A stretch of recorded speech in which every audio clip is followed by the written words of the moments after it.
मेरे साथ इस वक्त है पॉपुलर फिलांथ्रोपिस्ट या यूँ कहें तो परोपकारी मिस्टर एंड मिसेस बागची। दोनों जैसा कि आप जानते हैं माइंडट्री आईटी जॉइंट की कंपनी के फाउंडर हैं, को फाउंडर हैं और इस वक्त वो हमारे साथ हैं। सर, एक और आपने अहमदाबाद यूनिवर्सिटी के साथ एक और पब्लिक हेल्थ इनिशिएटिव शुरू किया है, तो इसके पीछे क्या सोच और क्या भावनाएं रही हैं सर, जो आपको लगातार पब्लिक हेल्थ के लिए ही आपने लगातार कंट्रीब्यूट किया है, तो क्या सोच रही है इसके पीछे? देखिए सुष्मिता और हम दोनों सोचते रहते हैं कि हिंदुस्तान जो है आज के दिन में वर्ल्ड्स मोस्ट पॉपुलस नेशन है और बहुत सारे मुद्दे हैं, बहुत सारे चैलेंजेस हैं। इसको जूझने के लिए सबका सहायता चाहिए, सबको हाथ बढ़ाना पड़ेगा। इस सिलसिले में अगर हम सोचें तो दो चीज़ें उभर के आती हैं। एक तो है शिक्षा व्यवस्था, एजुकेशन, और एक है स्वास्थ्य व्यवस्था जो हेल्थ। और शिक्षा से पहले भी हेल्थ बहुत ही ज़रूरी है। अगर अभी भी आप रूरल इंडिया में जाएंगे, गांव में जाएंगे, चाहे वो यूपी हो, चाहे एमपी हो, उड़ीसा हो, कहीं भी हो, अभी भी पुष्टि की सवाल आती है, अभी भी अब पुष्टि की बात आती है, अभी भी मैटरनल हेल्थ और चाइल्ड हेल्थ की बात आती है। अगर हम लास्ट माइल में जो हमारा हेल्थ सिस्टम का है, तीनों हैं एज बोलते हैं हम, आशा दीदी, आंगनबाड़ी दीदी और एएनएम नर्स, ये तीनों के ऊपर जो है हिंदुस्तान का स्वास्थ्य व्यवस्था चल रहा है। इनका अगर सशक्तिकरण नहीं होता है आगे की बात सोच के, तो कभी भी हमारा ये उद्देश्य आगे नहीं बढ़ सकता है। दूसरी बात ये, जो कोविड-19 जैसे पैंडेमिक हुआ, ये हमारे लिए एक इतना बड़ा आह्वान था, इतना बड़ा चैलेंज था। अब हमें सोचना चाहिए कि आगे के लिए हम क्या तैयारी करेंगे कि इस टाइप का जो चीज़ अगर आए तो हमारा जो है वो बैकबोन को ना हिला सके। इसके लिए चाहिए सिर्फ हेल्थ डिलीवरी सिस्टम नहीं, हेल्थ एजुकेशन की बात हमें ध्यान में रखना पड़ेगा। और अगर हम डेवलप्ड कंट्री बनना चाहेंगे तो डेवलप्ड कंट्री के तरह हमारा पब्लिक हेल्थ एजुकेशन सिस्टम होना चाहिए और उसमें काफ़ी गैप है।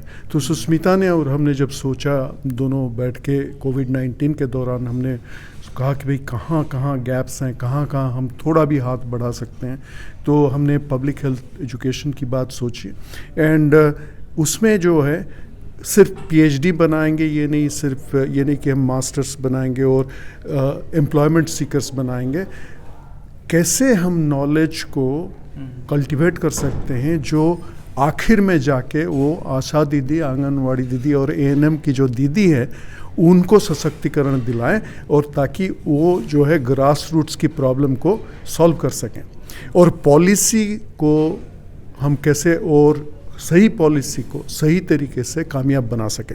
और एक चीज़ आपको बता दूं मैं, वो ये है कि बोलते हैं कि भाई data is the new oil. Okay, जिसके पास डेटा हो वही आज जो है सबसे उभर के आ सकता है। और when it comes to medical data, because we are the most populated country in the world, data, पूरा डेटा हमारे पास है जो डेवलप्ड कंट्रीज़ के पास नहीं है। पर उस डेटा को इस्तेमाल कौन कर रहा है, डेटा को एनालाइज कौन कर पाएगा? तो उसके लिए जो कैपेबिलिटी चाहिए, सॉलिड इंफ्रास्ट्रक्चर चाहिए, बौद्धिक स्तर पे जो इंफ्रास्ट्रक्चर चाहिए, वो कुछ ही इंस्टीट्यूशंस बना सकते हैं। और हमें लगा कि अहमदाबाद यूनिवर्सिटी उन इंस्टीट्यूशंस में से है, और उसके लिए हमने हमारा जो भी है, in a small way we have tried to extend our help. Ma'am, हमने जब जानते हैं कि जहाँ तक सोशल सेक्टर में स्पेंडिंग की बात आती है तो मोस्टली 95% के आसपास स्पेंडिंग जो गवर्नमेंट खुद करती है। जहाँ तक अरबपतियों की बात आती है तो 1% से भी कम अरबपति जो है वो फिलांथ्रोपी करते हैं। तो मैम, आपका हमने देखा कि आप फिलांथ्रोपी तो कर ही रहे थे, यानी पैसों से सहयोग कर ही रही हैं आप, लेकिन उसके रिटायरमेंट के बाद भी आपने जिस तरह से आपका इन्वॉल्वमेंट रहा है, आप ज़रा उस इन्वॉल्वमेंट के बारे में बता पाएँ कि रिटायरमेंट के बाद आप किस तरह से लोगों से जुड़ी हैं और क्या किया है आपने? मैम, देख के लगती तो नहीं है कि रिटायर हुई है ना, ये बनने वाली है।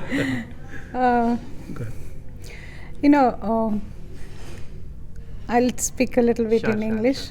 So it was like, actually we are very thankful that we got this opportunity to do something for the society. I won't call it retirement because I don't know what that means. So I got involved with all the government schools. तो उस time Orissa में जो जितने भी 54,000 schools हैं, मैं जाती थी to internal to all the rural schools, see that, and that has a big impact on our thinking later. वो जो आशा दीदी, आंगनवाड़ी दीदी के बारे में बोल रहे थे, वो हमने देखा है कैसे उधर what impact they had on the people and how people used to listen to them. तो हमने सोचा कि ये मैं अपने बारे में बोल रही हूँ, जैसे कि स्कूल्स में बच्चों के अगर if you can influence the kids in turn will influence their families, their parents, so there will be change. So that was what really happened in my life. So आखिरी सवाल ज़रा हटके है, चूँकि आप आईटी कंपनी से जुड़े रहे हैं, को फाउंडर हैं, तो आजकल हम देख रहे हैं कि आईटी कंपनियों में जो है फील्ड सेक्टर जो है उसमें नौकरियों की कमी हो गई एक तरह से। जो युवा कॉलेज से निकल रहे हैं, they are finding that good prospects, तो उसकी क्या वजह आप देखते हैं और कब तक आप सोचते हैं कि ये हालात जो है वो बेहतर हो सकते हैं? मुझे लगता है कि हम एक वैली जैसे सिचुएशन से गुजर रहे हैं।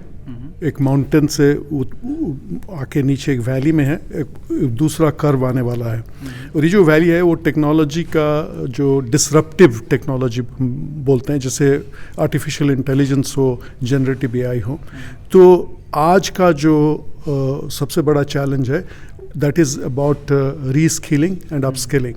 ये नहीं कि मैं इंजीनियरिंग कॉलेज में जो पढ़ के आया हूँ वो सारी ज़िंदगी उसी को चलाता रहूँगा। अब आप देखिए जर्नलिज्म की बात, किसी ने सोचा था कि 10 साल पहले there will be something called citizen journalism. किसी ने सोचा था कि मैं I can be a YouTuber and I will be an influencer, जहाँ पे भी the traditional media where it has not gone today, a YouTuber can go or influencer can go. So there's a lot of disruption happening हर चीज़ में, हर तरीके से। So I cannot just be a student of journalism, learn journalism and उसी को मैं चलाता रहूँगा सारी ज़िंदगी। Same thing applies for medicine, same thing applies for engineering. So continuously हमें ना अपने आप को upskill करना पड़ेगा और reskill करना पड़ेगा और खुद ही इनिशिएटिव लेना पड़ेगा। एक ज़माना था लोग सोचते थे कि इट इज़ ऑर्गेनाइजेशनल जॉब, मेरी कंपनी जो है वही मेरे को ट्रेन करेगी। नहीं, वो टाइम चला गया। अब मुझे अपने आप इनिशिएटिव लेना पड़ेगा। हमें लगता है कि अगले जो है 10-15 साल हर सेक्टर में, हर एरिया में हिंदुस्तान का जो है टाइम बहुत ही अच्छा रहेगा। एंड इसके वजह यह है कि हम कॉन्टिनेंटल इकोनॉमी है, खुद में आत्मनिर्भर हैं और खुद में हम कंप्लीट हैं और हम ग्लोबली इम्पैक्टफुल अपने आप को कर सकते हैं। So the time is right for people who want to influence the world of technology. And the other thing is availability of resources. आज की तारीख में किसी के पास अगर ब्राइट आइडिया हो तो अब रिसोर्सेज की कमी नहीं है। आप बेंगलोर जाएं तो कॉलेज से निकल के बच्चे जो है रॉकेट भेज रहे हैं चांद तक, आसमान तक। आसमान छूने का जो विश्वास है वो आज कामयाबी में बदल रहे हैं। So venture capital is available to make those dreams happen. So I think all in all we have to build a culture of thinking in our youth कि भाई it's not learn once and use forever model. You have to learn and use continuously and take your personal initiative to learn. Thank you. तो ये थे mister और Mrs Bagchi, जिनका मानना है कि अहम सेक्टर्स जो है उनमें रिसर्च और डेवलपमेंट की ज़रूरत है। साथ ही साथ युवाओं के लिए मैसेज ये है कि उन्हें अपस्किलिंग करने की ज़रूरत है और ताकि स्टैग्नेट ना हो लाइफ और करियर में।